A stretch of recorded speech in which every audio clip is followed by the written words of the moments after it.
낮 시간에 쫓겨서 이어지는 말씀이 생략됐는데, 조금 더 오늘 오후에 오늘 낮에 읽은 본문 그 안에서 조금 더 연장을 해야 될 것을 느끼고 이어 말씀을 드리려고 합니다. 로마가 물론 가장 많은 순교자를 냈는데, 그래도 로마는 그때 이제 결국 기독교 나라가 되고 뭐 기독교를 국교로 삼고 이렇게까지 했고, 지도를 잠깐 보시려고 합니다. 지도를 보시면은 여기가 이제 로마예요. 로마고, 이 로마하고 한때 패권 전쟁을 했던 나라가 여기 있는 그 티니지 혹은 투니스 이렇게 하는데, 칼타고가 그 수도예요. 그래서 여기에 북쪽에 로마, 남쪽에 칼타고가 함께 한때 포에니 전쟁이라고 1차, 2차 페니키아 전쟁을 통해 가지고 로마가 패권을 잡았기 때문에 티니지아 즉 칼타고는 그 속국처럼 그래 됐는데, 그래도 이제 이 로마에서는 항상 여기 신경이 좀 쓰이고 하던 것입니다. 이 칼타고가. 어떻든 칼타고도 복음이 있다가 가지고 굉장히 활발하게 순교자를 내면서 대단한 교회가 안착이 됐어요. 그런데 아까 오전에 말씀드린 대로 로마 같은 경우에는 가톨릭 안에다가 사탄의 끈앞풀이 들어가가지고 그 교회 자체를 변질시켜가지고 교회를 무력하게 만들었습니다. 반대로 이쪽은 거꾸로 이 투니지아 혹은 투니스, 이 칼타고 쪽은 거꾸로 이 한참 동쪽으로 가면 시리아 땅에서 일어나는 우마이야 왕조라고 하는 이슬람교 군대가 가지고 완전히 그냥 작사를 냅니다. 군대를 가지고. 그러니까 사탄의 수법은 군대라고 하는 큰 무력을 가지고 그냥 콱 눌러 진압하는 방법이 있고, 아니면은 또 그래도 교회가 순교하면서까지 들어오게 되면은 그 다음에는 이제 안에다가 그 잘못된 신학자나 잘못된 목회자나 이런 걸 심어가지고 교회를 타락하고 변질시키는 그런 사탄의 공격도 이 둘이요 항상 병행한다는 거예요. 사탄의 오른손은 핍박하고 왼손은 유혹하고, 그 유혹과 핍박 두 개를 가지고 항상 교회를 그냥 두지 않습니다. 그러니까 어떤 시대 어떤 교회라도 사탄은 그냥 아이고 뭐 어쩌겠나 이미 들어왔으니까 우리 포기한다 그런 거 없어. 모든 교회는 항상 사탄의 표적이 되고 그 대상이 뭐 큰 나라든 작은 나라든 간에 그냥 두지 않습니다. 미국 같은데 기독교는 그냥 돈을 가지고 교회를 타락시키는 거예요. 자본주의를 가지고. 그 다음에 공산주의를 가지고 또 교회를 뒤흔듭니다. 그 다음도 신비주의를 가지고 또 교회를 변질시키고, 이게 항상 사탄이 변함없이 다양하게 구사하는 그런 패턴들인데, 앞을 보세요. 로마에 이어서 두 번째로 많은 순교자가 난 곳이 티니지, 투니스라고도 하고 칼타고라고도 하고 거기였는데, 비잔틴 지배 아래 그 동로마가 지배하고 있을 때 티니지를 바르게 지도하지 못했고 세금 같은 걸 너무 과도하게 부과하니까 마침내 반발심이 생기는 거예요. 여러분, 그 2차 대전이라는 그 유명한 히틀러 전쟁이 왜 일어났을까요? 1차 대전 때에 독일이 1차 대전 전범 국가라 해가지고 1차 대전 마무리할 때 베르사유 협약에서 독일 사람들에게다가 유럽 그 1차 대전 성경국 측에서 그야말로 독일이 전쟁 배상금을 감당할 수 없을 만큼 때려먹일 거예요. 어지간히 하고 말아야지. 여러분요, 뭐든지 너무 그렇게 오버하게 되면요, 반드시 반작용이 생긴다. 지금 오늘 어제 잠깐 말씀드렸는데, 지금 일반적인 방법으로는 재래식 전쟁 방법을 가지고 지금 러시아하고 우크라이나가 누가 봐도 러시아가 한 10배쯤은 강하거든요. 10배. 무력으로 하면은. 무기나 뭐 핵 말고도. 근데 우크라이나한테 안 되는 거예요. 지금 왜 안 되느냐? 우크라이나는 그야말로 끝장이다 하고 죽기 살기로 하고 싸우고 헌신적으로 싸우는 거예요. 그리고 그 러시아가 가지고 있는 그 방법으로 해갖고는 이길 성산이 없으니까 완전히 다른 방법. 드론이라고 하는 것 갖다가 한 해 400만 대를 만드니까 하루에 10,000대씩 소모해도 1년 동안에 하루 10,000대씩 계속 소모할 만큼 만들어가지고 사람이 나가는 군사로는 러시아하고 게임이 안 돼요. 그리고 오늘 푸틴에게 전달된 보고서에 의하면은 전사자가 우크라이나는 사람이 안 쓰고 드론이 사니까 드론이 많이 죽어. 드론이. 근데 러시아에는 사람들을 보내가지고 하니까 사람이 갖다 얼마나 많이 죽었냐. 오늘 전달된 보고서를 보니까 우크라이나 전사자보다 8배나 러시아가 더 죽은 거예요. 여러분, 러시아가 얼마나 웃기냐. 자기들 큰 나라고 한때 미국하고 맞짱을 떴던 나라고 우크라이나는 지방에 뭐 조그마한 것들, 핵무기도 없는 것들은 뭐 그 농사 짓는 것들 그거 뭐 아무것도 아니다 해가지고 그 러시아에서는 전쟁을 하긴 하는데 별 관심이 없어요. 우리가 뭐 이기고 있을걸? 뭐 이기고 있을 거야. 이기겠지 당연히 하고 별로 관심이 없어요. 없는데 이 젤렌스키라고 하는 우크라이나가 어떻게 하느냐. 드론을 만들어가지고 러시아가 그렇게 자신만만하고 자랑스러워하던 게 두 가지가 있는데 하나는 무기가 엄청나게 많다. 그리고 탱크가 엄청나게 많고 거기다가 기름을 즉 미국의 제재에 의해 가지고 기름을 못 팔아서 문제죠. 기름만 파놓으면 우리 뭐 전쟁 비용 다 많이 남는다. 그걸 상상도 못할 일인데도 우크라이나가 뭘 하느냐. 드론을 계속 만들고 개발하고 만들고 개발해가지고 그들이 자랑하고 믿고 있는 유류 저장고, 유류 탱크, 정유 공장 이거 갖다가요. 낱낱이 파악해가지고 때려 부수는데 거기에 미국의 트럼프 옆에 있는 팔란티어라고 하는 악당들이 AI를 가지고 다 좌표를 찍어주고 때리는 거예요. 그 러시아가요. 기름을 못 구해가지고 하루에 자동차 한 대 가지고 1시간, 2시간씩 기다려가지고 20리터 이상 기름을 못 구하고 기름 없어요, 지금. 전쟁을 하는 전쟁을 못하고 탱크도 움직이지 못하고 이 모양이 되는 거예요. 그러면 이제 지금까지 미국이란 나라가 뭘 겁을 냈냐면은 지나치게 했다가는 자기들이 영 망하고 영 못 이기고 영 끝장날팡 되면은 핵에 손댄다는 거, 핵. 그래서 미국은요, 겁도 겁이지만은 자기들이 너무 잘 살기 때문에 그 판이 깨져버리면 괜히 찝쩍거려가지고 큰 화를 당하면 안 된다 해가지고 중국도 너무 지나치게 못하고 러시아도 너무 지나치게 못하는데 미국은 그래. 지금도 그래. 그런데 왜 이란에 대해서는 저렇게 무지막이 하냐. 이란에 핵이 없거든. 핵이 없는데 뭐 미국은요. 눈치 코치 안 보고 이거 저거 안 가리고 무조건 이거 팹니다 그냥. 근데 중국이나 러시아는 그걸 못하는 게 뭐냐면 핵을 갖고 있으니까 못하는 거예요. 항상.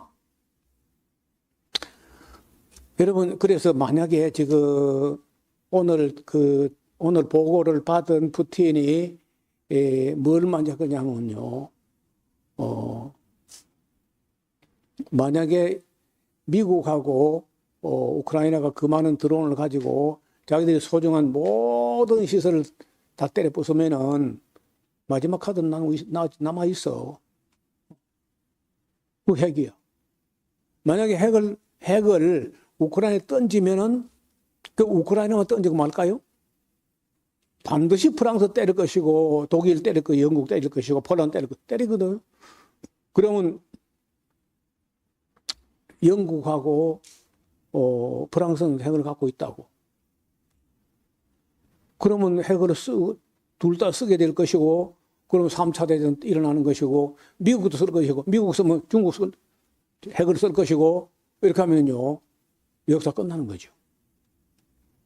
거기까지는 안 가야 된다고 하는 게 원래 미국인데, 미국이 직접 하진 않지만은, 미국 트럼프 곁에 있는 그 팔란티어라고 하는 요 악당들이 우크라이나 잘 도와가지고, 러시아를, 핵이 얻지 못하지만은, 대내식 모든 무기를 소모하게 만들어 보겠다. 그래가지고, 러시아 기물을 쫙 빼겠다. 요런 수법이거든요. 그러니까 여기 뭐, 도덕이고 윤리고 이런 건 이미 벌써 안중에 없는 사람들이에요. 이렇게 가면은요, 진짜 세상 끝날 수 있어. 그러니까 이제 마귀는요, 그걸 훨씬 넘어서, 그럼 그 뒤에 미국 뒤에나 러시아 뒤에나 우크라이나 뒤에나 중국 뒤에나 항상 마귀는요, 그래, 열심히 싸워라. 많이 죽으면 좋고 다 죽으면 더 좋고, 마귀의 소원은 사람 많이 죽이는 거거든요. 그러니까 지금 내가 보기로는 미국도 마귀 장단에 춤을 추는 것이고, 러시아도 우크라이나도 중국도 다 하나님의 뜻을 쫓아 행하는 게 하나도 아니야. 미국도 다 마귀의 장단에 춤을 추고 있는 거예요. 그럼 몰라. 미국 교회가 멍청하기 때문에 트럼프가 지금 마귀 장단에 춤추고 있다. 그럼 모르는 거예요. 네타냐후 마찬가지. 그러니까 영적으로 보지 않고, 영의 세계를 보지 않고, 정치적으로, 무력으로, 돈으로, 이렇게 봐서는요, 실제는 보지 못합니다. 절대로. 여기 지금, 오전에 말씀드린 대로, 이 비잔틴이라고 하는 동로마 제국이 이 투니지아에다가 너무 과도한 세금을 갖다 매기고 하니까 불평, 불만이 있을 때, 시리아에서 일어난 우마이야 왕조가 군대를 파견해가지고 지벽에 싸워가지고 그 칼 타고 나갔다가 점령해버리고, 그리고는 이제 종교를 바꿔버려요. 이슬람교로. 이게 이제 옛날이나 지금이나 항상 반복적으로 사용하는 사탄의 수법인데, 일단 권력이나 무력으로 박해를 가지고 가해서 기독교를 박해하다가, 그럼에도 불구하고 끝없이 순교하고 또 순교하고 증거하고 순교하고 증거하면은요, 결국은 그 순교하는 쪽이 이긴다는 거야. 그래서 기독교가 되는데, 됐다고 해가지고 마귀가 손 떼느냐? 그러면 얼마나 좋겠어요? 그럼 안 뗍니다. 그 다음에는, 두 가지.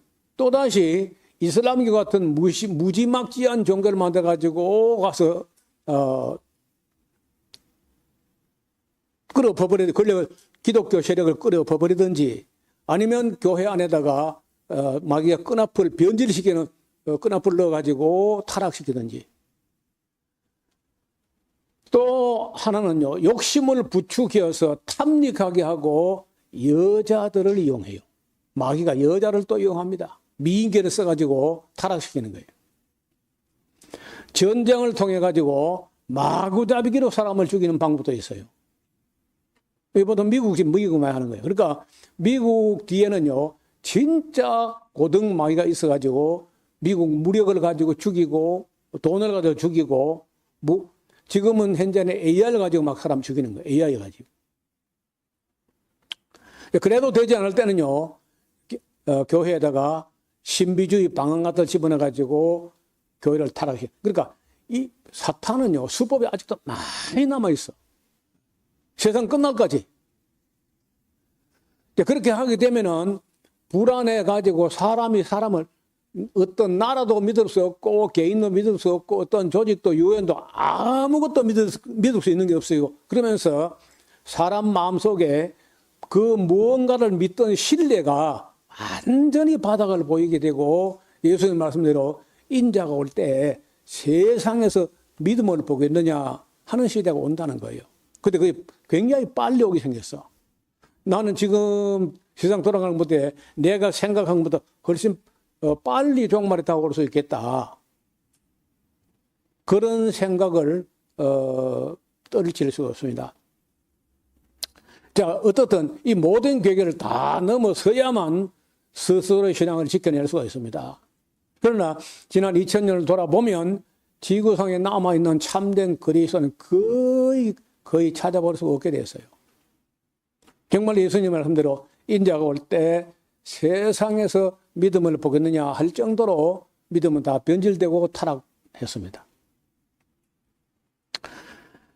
여러분 앞으로 그림을 보세요. 투니지아에 이 어마어마한 순교가 일어났는데 이 가마솥 안에다가 밑에다 엄청난 불을 떼가지고 석회석을 갖다가 시멘트 같은 석회석을 넣는데 석회석을 넣어서 석회석이 다 녹아서 석회석 녹은 물이 일렁거릴 정도로 해놓고 만약에 로마 황제를 숭배하지 않고 예수님을 하나님의 아들하고 믿기로 고집한다면은 너희가 저 불에 집어넣겠다. 그래도 예수를 믿을래 했는데 우리는 그래도 예수님을 부인할 수 없다. 예수님도 우리를 죽도록 사랑했기 때문에 우리도 죽어도 우리 예수님을 포기할 수 없다 했더니요.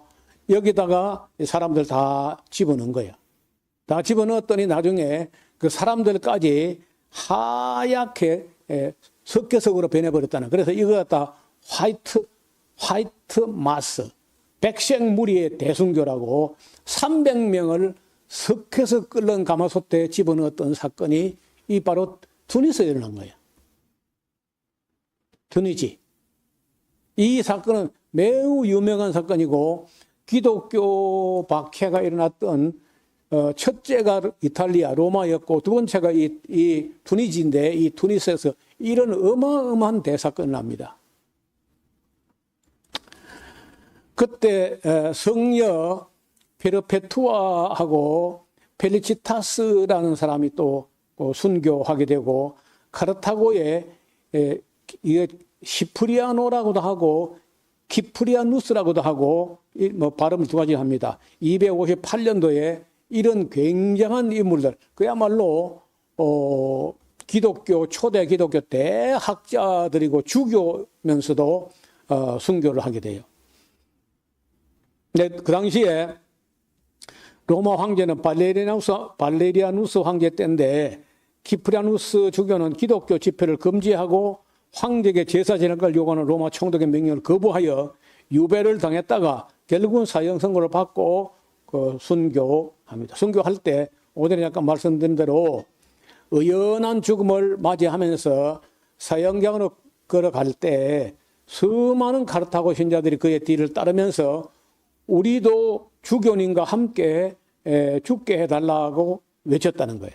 그 사형장에 도착한 키프리아누스 주교는 스스로 눈을 가리고 자신을 참수하는 사형 집행인에게 아낌없이 금화 25골드 25개를 포상금으로 주면서 나를 죽이는데 그렇게 너무 꺼리거나 두려워할 거 없다. 안심하고 자기 할 일을 해라 해가지고 순교하게 돼요. 아까 그러면 네 번째 화이트 마스라고 하는 하얀 석회석을 끓인 가마솥에 300명을 집어넣어가지고 죽였던 이런 어마어마한 사건도 칼타고 일어나고, 그리고 이집트 그 중고등 일대가 어떻게 해가지고 다 사도들이 순교해가지고 350년 정도 그렇게 해서 순교하면서 증거해가지고 전도해놨던 나라들을 그 뒤에 612년에 일어났던 이슬람교가 가가지고 다 뒤집어 엎어가지고 다 이슬람교로 바꿔버렸습니다. 그러니까 중동 일대, 아프리카 일대 전부 다 이슬람교가 가지고 무력을 가지고 진압해 가지고 기독교를 다 배반하게 하고 이슬람교를 받아들이게 해요. 마지막 때가 되면은 또 이와 비슷한 일이 벌어질 것 같은데, 지금 이 지구상에는 순교할 만큼의 신앙을 가지고 마지막을 준비한 교회가 잘 없습니다. 만약에 오른손이나 이마에다가 어떤 표를 받지 않으면 물건을 살 수도 없고 팔 수도 없고 경제활동이 다 스탑돼 버리고 이렇게 되면요 거의 그 표 받을 겁니다.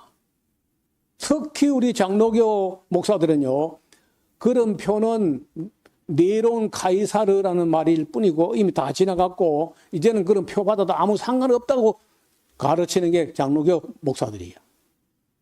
그래서 장로교는요 보나마나 일제 때 신사참배 결의한 것처럼 그런 거 오면 제일 먼저 목사 내가 먼저 받겠다고 나설 교회가 우리 교단 목사들입니다.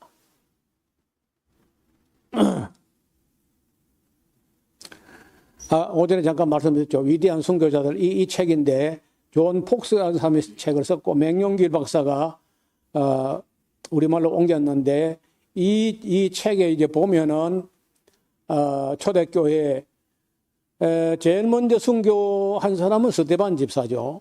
스데반부터 해가지고 야고보로 해서 계속 순교자가 나오게 되는데 그 순교의 피 위에 예수님 피 위에 순교자의 그 피 위에 우리 교회가 서 있는데 오늘날 교회는 이런 교회를 가르친 게 아니고 예수 믿고 잘 되고 복 받고 성공하고 이런 걸 소위 번영신학이라고 하는 완전히 부패하고 변질된 자본주의 교회가 물들어왔다는 거예요.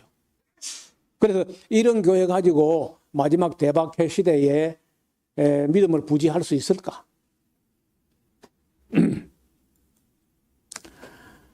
우리나라도 보면요, 구한말 복음 전파 초창기에 로버트 토마스라는 영국 웨일스 출신의 하노버 교회가 파송한 선교서예요.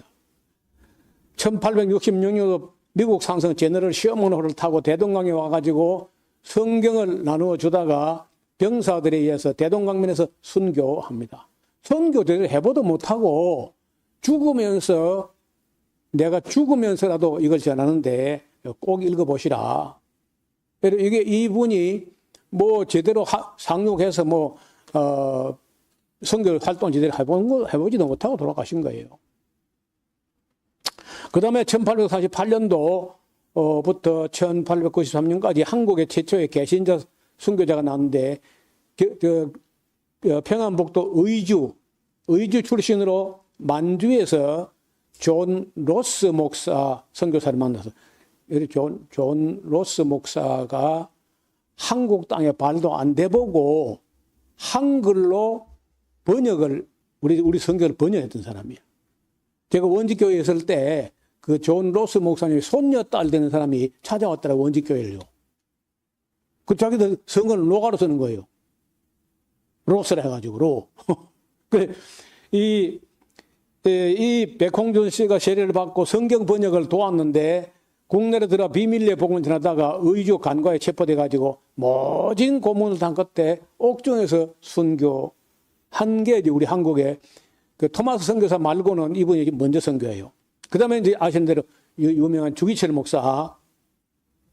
일제 강점기에 신사참배 거부 운동의 상징적인 인물인데 평양 산정은 교회를 담임하면서 끝까지 신사참배 반대합니다. 그 5년 동안에 4차례의 감옥에 투옥되기도 하고 못이 박힌 침대 위를 걷는 등 아주 잔혹한 고문을 하면서도 끝까지 신앙을 지켰고 해방을 눈앞에 둔 세상에 1944년도 4월달 평양 형무소에서 순교합니다.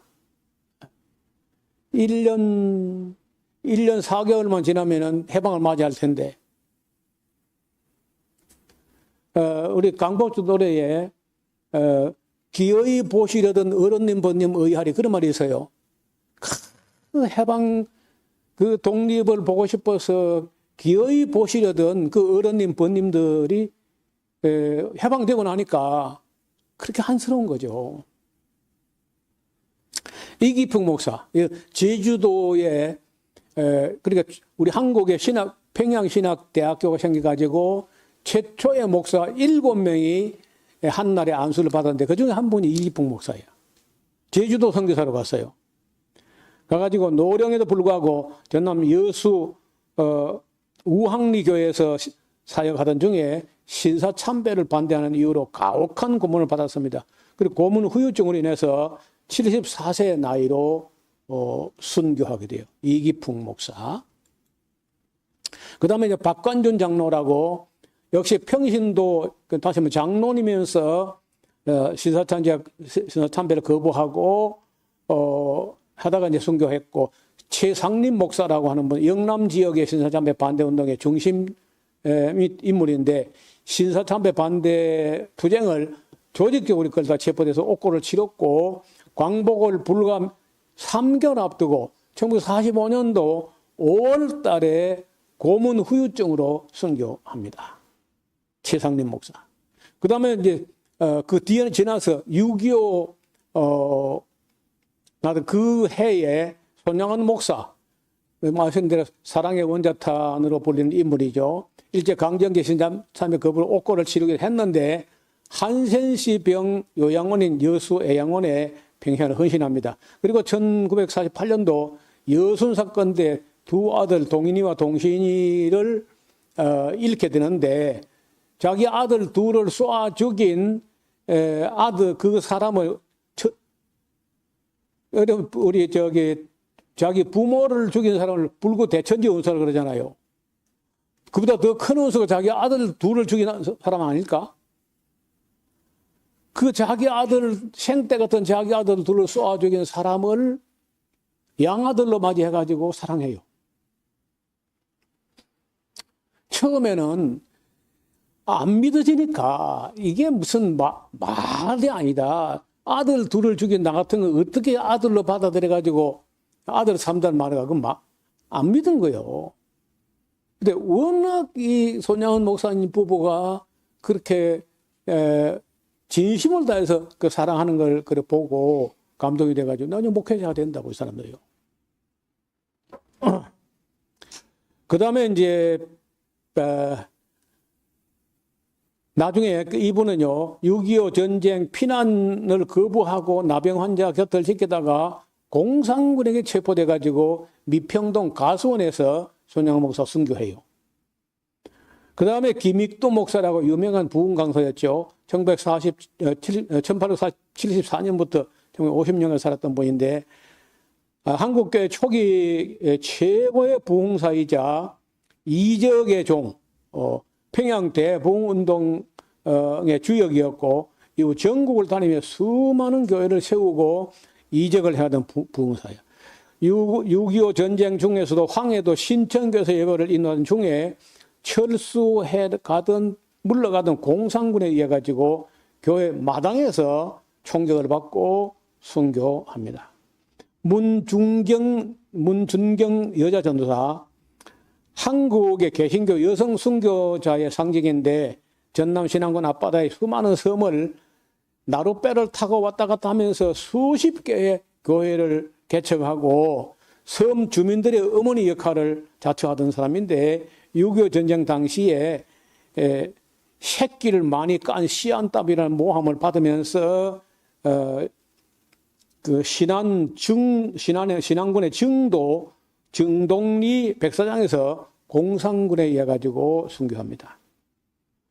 여러분 이렇게 순교자가 난 그 신안군은 현재 전국에서 가장 복음화 비율이 높은 땅이 됐어요. 그러니까 순교자가 피를 뿌린 곳은 확실히 뭔가 다르다는 거예요. 그 터투리아누스라고 하는 그 카르타고의 유명한 신학자가 기독교의 씨앗은 순교자가 뿌린 피가 교회 씨앗이다. 복음의 씨앗이 된다. 이런 말을 남길 정도로 순교자가 피를 흘린 곳에서는 역시 교회도 왕성하게 일어났다는 거예요. 그런데 그렇다고 해가지고 마귀가 그걸 포기하느냐 하면 아니라니까. 그렇게 해서라도 순교를 무릅쓰고 교회를 세워놓으면 교회 침투해가지고 교회를 변질시켜가지고 또 교회를 끌어엎어요. 그러니까 교회를 맡은 목회자로서는 권력이라든지 이 무력이라든지 이런 걸 가지고 박해하는 것, 그걸 막아내기도 벅찬 일이고, 그 뒤에 다시 변질된 이상한 신비주의나 이상한 방언이나 이상한 가톨릭주의나 이런 것들이 또 들어와가지고 교회를 또 변질시키고 이걸 또 망하는 일도 작은 일이 아닙니다. 그럼 저는 평생에 거짓 방언으로 싸우는데 같이 싸우면 지지는 않을 것 같아. 싸우면은 근데 안 옵니다. 방언이 진짜 이제 같은 싸우러 나한테 오면 좋겠는데 안 온다는 거예요. 자, 여러분 이 예수님께서 피로 사서 세운 교회가 그다음에 순교자의 피로서 이어오다가 겨우 교회가 그 순교 박해를 무릅쓰고 들어가면은 로마 카톨릭고 만국 종교 혼합주의로 변질을 시키거나 아니면 자본주의나 공산주의나 무신론이나 진화론이나 이런 걸 가지고 또 변질시키거나 돈을 가지고 타락시키거나 하다 마지막에 안 되면요 결국은 신비주의 같은 거짓 방언 같은 가지고 와가지고 교회를 변질시키는 거예요. 그래 이 모든 것을 다 넘어가야 돼. 다 넘어가고 여러분 그 6월절 패스 오버라 그러죠. 넘어가고 이걸 다 뛰어넘어야 돼. 이 파고를. 이런 물결 저런 파도 이걸 다 뛰어넘고 또 뛰어넘고 다 뛰어넘어 가지고 끝까지 견디는 자만 구원받은 거예요. 제가 그럼 얘기했죠. 그 잔존자 게임이라고 있어요.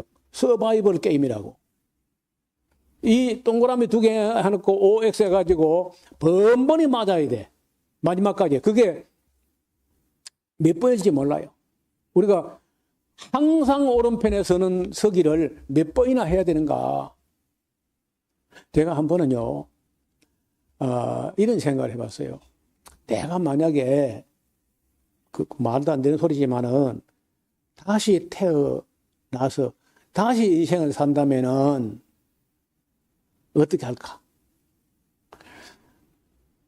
여러분, 그런 생각을 해봤어요. 내가 다시 어린 시절을 돌아간다면, 다시 태어난다면 나는 어떤 인생을 살아낼 수 있을런가? 이런 생각을 해봤는지 모르겠는데, 저는 가만히 생각해보니까 자신이 없는 거예요. 내가 진짜, 하얀 백지 같은 삶으로 다시 태어났을 때, 내가 이번 생에서 번번이 여러 번 그때도 그래도 바른 편을 따고 또 바른 편에 태고 또 바른 편에 서고 이거를 또 왔을 때 내가 번번이 옳은 편에 선택해가지고 지금 이번 생만큼이라도 해낼 수 있겠는가? 여러분 요즘 요새 나오는 말인데 이생망이란 말이지. 이생망. 이번 생은 망했다. 그러면 다음 생은 안 망할 자신 있나요? 만약에 있다면은 저는 가만히 생각하니까 내가 지금까지 선택한 게 정말 아슬아슬하게 빠지려면 2단 사비가 얼마나 많이 있습니까? 근데 거기 안 빠지고 그래도 어떻게 해서 여기까지 온 거야. 그래서 다시 내가 어릴 때 태어나가지고 그 고생하면서 그 번번이 오른편에 바른 편에 계속 헛다리 안 짚고 헛길로 안 가고 바른 길 선택할 수 있을까 해보니까 내까지 이렇게 안 빠지고 여기까지 온 것도 이건 내 판단력, 내 재주도 아니고 하나님의 도우심과 인도가 아니었으면 그 가능한 일이 아니었다. 그만큼 여러분 빠질 함정이 많았다는 겁니다. 얼마나 많은지 몰라.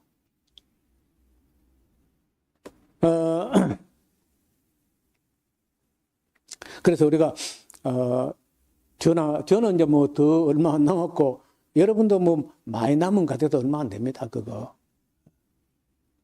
조금 남아 조금. 다 조금밖에 안 남았는데 마지막까지 끝까지 바른 선택을 하고 유혹이나 핍박이나 속임수에 넘어가지 않고 끝까지 처음에 확실한 걸 붙잡아서 끝까지 견고하게 붙들어라. 이게 사도 바울이 한 말이에요. 처음에 확실한 걸 바로 잡는 게 중요하고 그 다음에는 끝까지 흔들지 않아야 돼. 그래서 저는 딴 거보다도 어쩌면은요, 그래서 저도 어려서부터 그냥 믿는 가정에 태어나가지고 습관적으로 교회 왔다 갔다 막 이렇게 한 게 아니고, 다 커서 너무 늦게 믿어가지고, 나는 남들보다 2배, 3배나 하지 않으면은 난 따라하지 못한다. 근데 어떻든 간에, 나는 그래도 성경을 붙들어야 되겠다. 성경을 좀 다 알아봐야겠다. 그렇게 했던 그 선택이 저로 하여금, 다른 빗나간 길로 가지 않고 여기까지 인도함을 받은 것이 아닌가. 제가 그리 오래 안 됐어요. 내가 만약에 원점에서 다시 인생을 시작한다면은 내가 이번 생에 바른 선택을 번번이 한 것만큼 할 수 있겠는가 했을 때 정말 그 자신이 없을 정도로 여러분 어렵습니다. 인생을 살아가는 게. 신앙생활에 바른 길을 찾는 것도 어렵고 찾은 길을요 지켜나간다는 것도 쉽지 않습니다. 이렇게 하면 성공하고 저렇게 하면 교회 성공하고 그 유혹이 많거든요. 방법이. 그런데 휘둘리지 않고 끝까지 진리만을 따라서 버텨내기가 그 용이한 게 아니에요.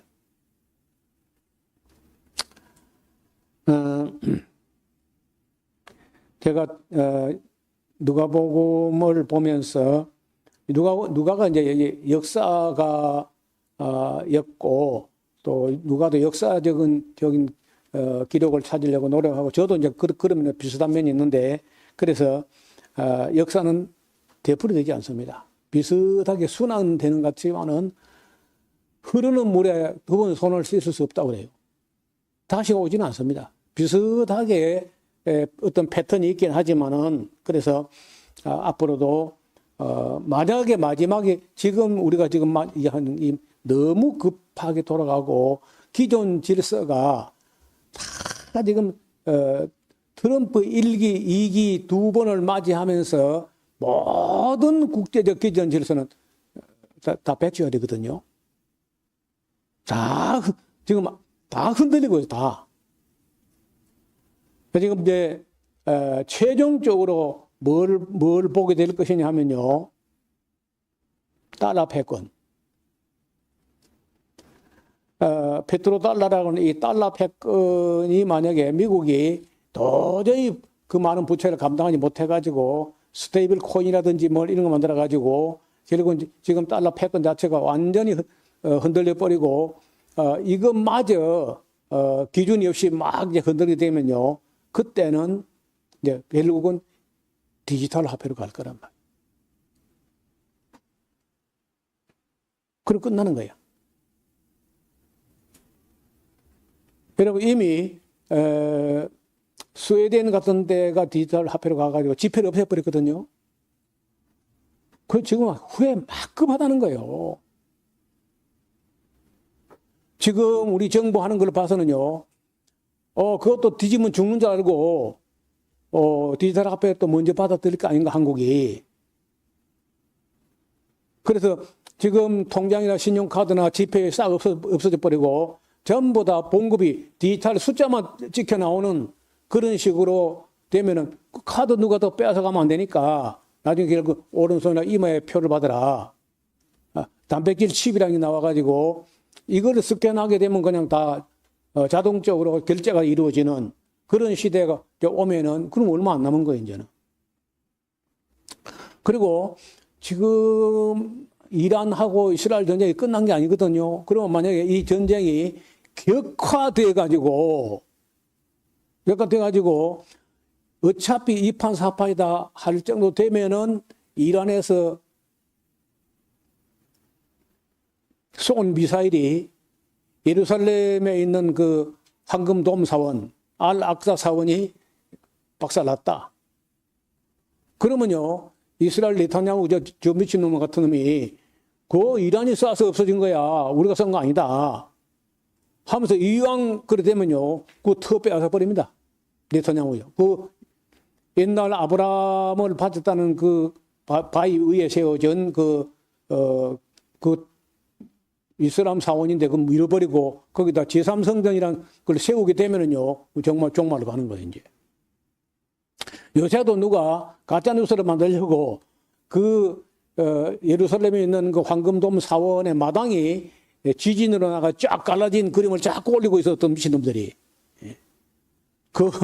그러면 이제 희망이 있는 게 아니고 그러면요, 역사는 끝나는 거예요.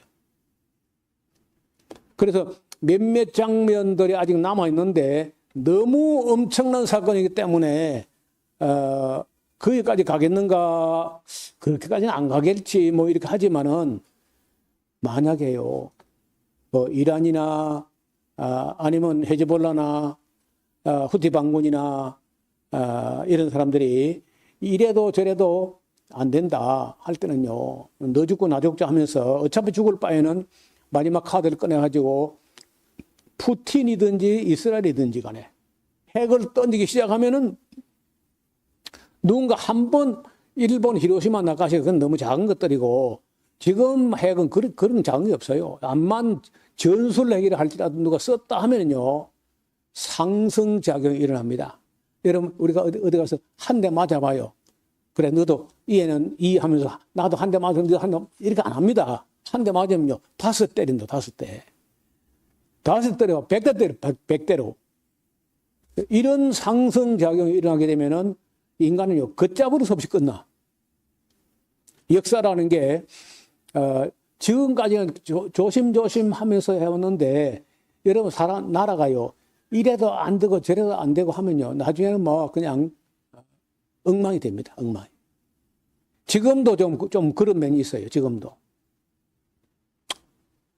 그래서 지금쯤은 정말 우리가 깨어서 정신 차리고 우리가 여기 지금 이제 누가의 종말론 하면 사실은 이제 복음서 종말 끝나는 거예요.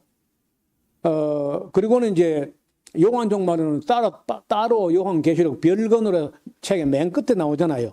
우리가 지금 누가 종말론부터 요한 종말론까지 이제 종말 남은 이론 중에 제일 큰 이야기는 종말론입니다.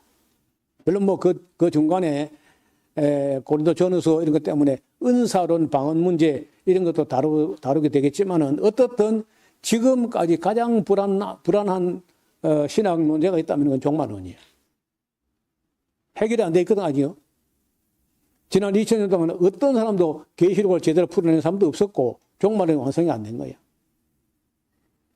그래서 이제 지금은 우리가 이제 제자들 교육 중에서 순교를 하면서까지라도 교회 기초를 사도들 때에 제대로 닦아라 하는 것까지가 자기들 사명인데 사도들은요 그걸 완성을 했습니다.